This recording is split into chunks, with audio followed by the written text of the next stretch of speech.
Good morning, students. In this session, we are going to learn about the Mathematics Paper 7, Unit 1, Linear Algebra, Session 9, Problems on Basis and Dimension. So, in this class, we are working out few problems based on the basis and dimension. See, these are the problems we are working in this class. First one, show that the standard vectors E1 is equal to 1, 0, 0, E2 is equal to 0, 1, 0, E3 is equal to 0, 0, 1 form a basis of V3R. This is the first problem. Then second one, let S is equal to 1, minus 2, 5, 2, 3, 1. Show that S is linearly independent and extend this to the basis of V3R. Third one, verify whether the set 1, 2, 1, 3, 4, minus 7, 3, 1, 5 is a basis of V3R. Fourth one, find the basis and dimension of the subspace spanned by B is equal to 2, 4, 2, 1, minus 1, 0, 1, 2, 1 and 0, 3, 1. Find the basis and dimension of the subspace spanned by B is equal to 2, 1, minus 1, minus 1, 0, 2. So, these 5 problems we are working in this class. Let us work out one by one.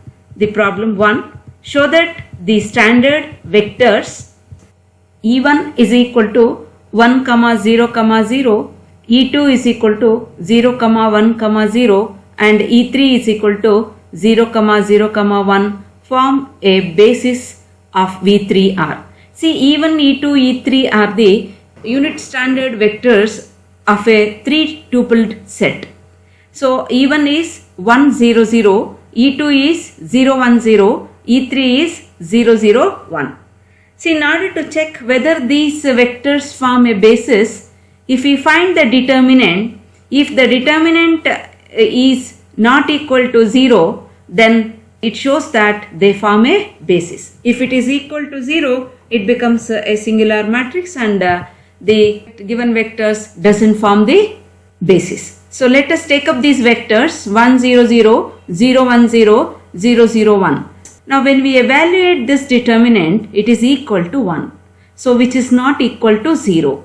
Hence, E1, E2, E3 are linearly independent vectors of V3R. They are linearly independent. Hence, these vectors forms the basis. We know that E1, E2, E3 are the standard vectors. Their determinant is equal to 1, which is not equal to 0. Therefore, these 3 vectors are linearly independent. Hence, these 3 vectors forms a basis of the vector space V3R. V3R means 3-tupled set it is. V3R.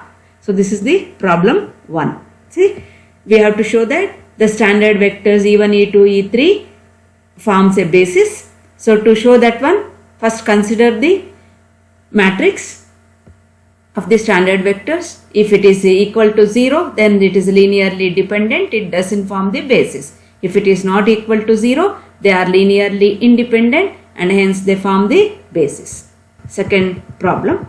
Let S is equal to 1, minus 2, 5, 2, 3, 1. Show that S is linearly independent and extend this to the basis V3R. This is the problem. So, that is, let S is equal to 1, minus 2, 5 and 2, 3, 1. Then show that S is linearly independent and extend this to the basis of V3R. To show that these vectors are linearly independent, first let us consider the linear combination of these 2 vectors, that is C1 of 1, minus 2, 5 and C1 of 1, minus 2, 5 plus C2 of 2, 3, 1 is equal to 0. See, this implies that multiply with C1 with the first element and C2 with the first element. That will give us C1 plus 2C2, comma, the second element is C1 into minus 2. So minus 2C1 plus C2 into 3, it is 3C2. So the second element is minus 2C1 plus 3C2 and the last element is 5C1 plus C2 is equal to 0.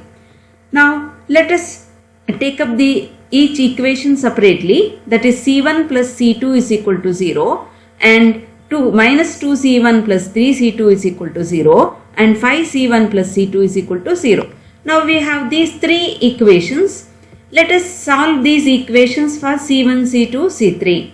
Now 2 times of the equation 1 plus equation 2 gives rise to 5C2 is equal to 0. So C2 is equal to 0.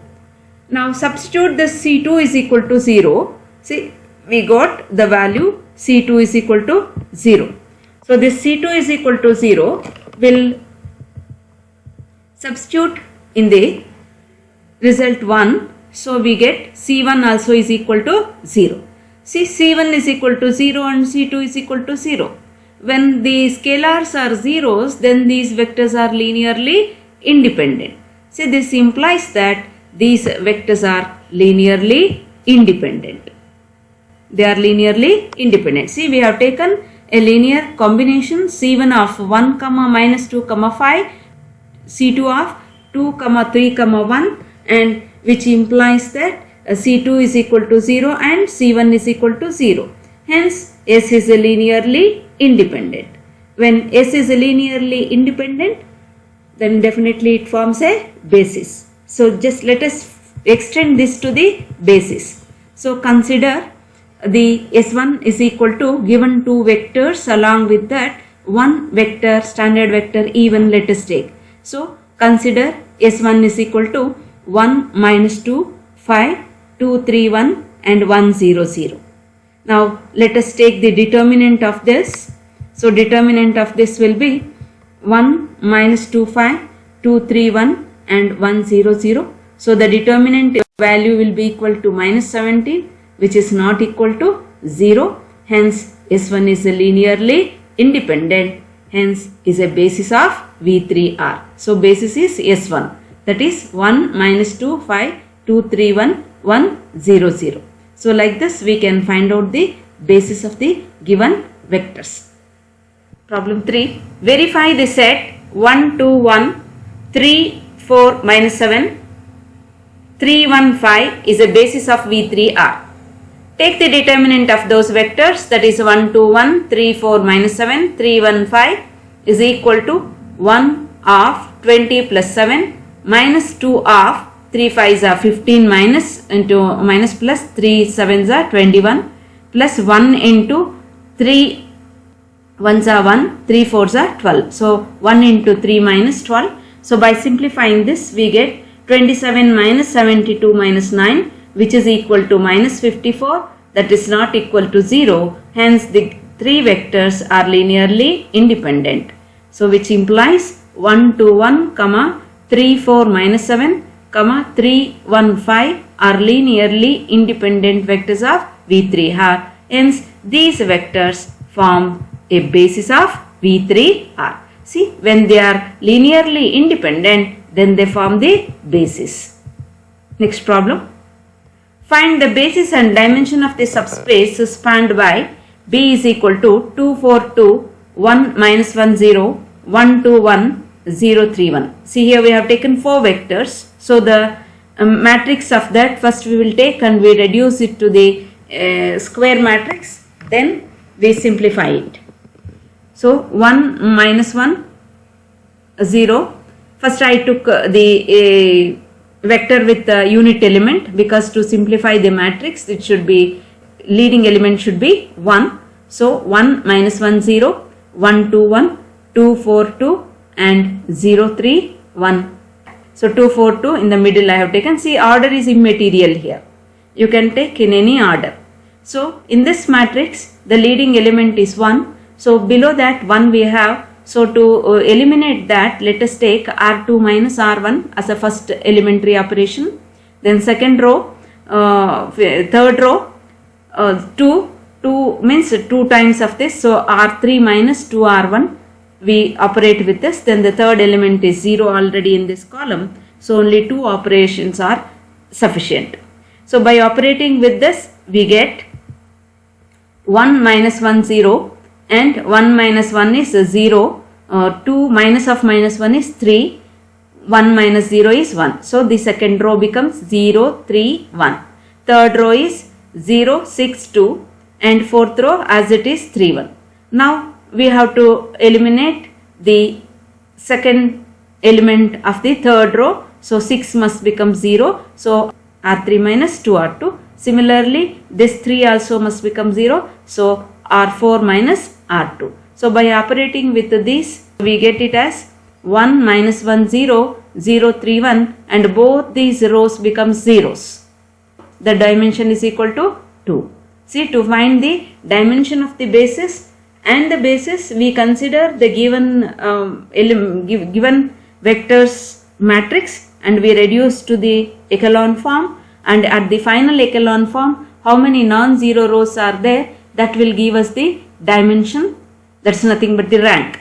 So here the dimension of the B, that is the basis B, is the subspace B 2. So the basis is the corresponding vectors to these rows. They corresponding to the first row, it is 1 minus 1 0, and second row what we have taken 1 2 1. So the basis has 1 minus 1 0 and 1 2 1 elements. So like this we find the basis and dimension of a subspace. We will work out another problem based on this. Find the basis and dimension of the subspace spanned by B is equal to 2 comma 1, 1 comma minus 1, 0 comma 2. See, this is also a rectangular matrix, but we have to reduce to the square matrix or we have to reduce to the echelon form. Both are one and the same. So 2 1, instead of 2 1 I took the element with 1 first, 1 minus 1, 2 1, 0 2. Now the second row element must be 0. So R2 minus 2R1 if I operate, then it becomes 0. So 1 minus 1, 0 3, 0 2. Now the last element should become 0. So R3 minus 2 by 3 R2, if we take, then that becomes 0. So 1 minus 1, 0 3, 0 0 is the echelon matrix. In this echelon matrix, how many non-zero rows are there? 2 non-zero rows. So the dimension of this is equal to 2 and the basis is corresponding to these two elements. First row elements is 1 minus 1 and second row 0 3 corresponding to this vector is 2 1. So the basis is 1 comma minus 1 and 2 comma 1. So in this way we find the basis and dimension of the subspace spanned. See, here we have taken the subspace B is equal to 2 1, 1 minus 1 0 2 and we took the matrix of these vectors and simplified by using the row reduced echelon form. So in the final matrix we got 1 minus 1 0 3 0 0. So here two non-zero rows are there. So the dimension of the linear span of B, that is L of B, is equal to 2 and the basis corresponding to these vectors, that is 1 minus 1 and 2 1 is the basis of the given vectors.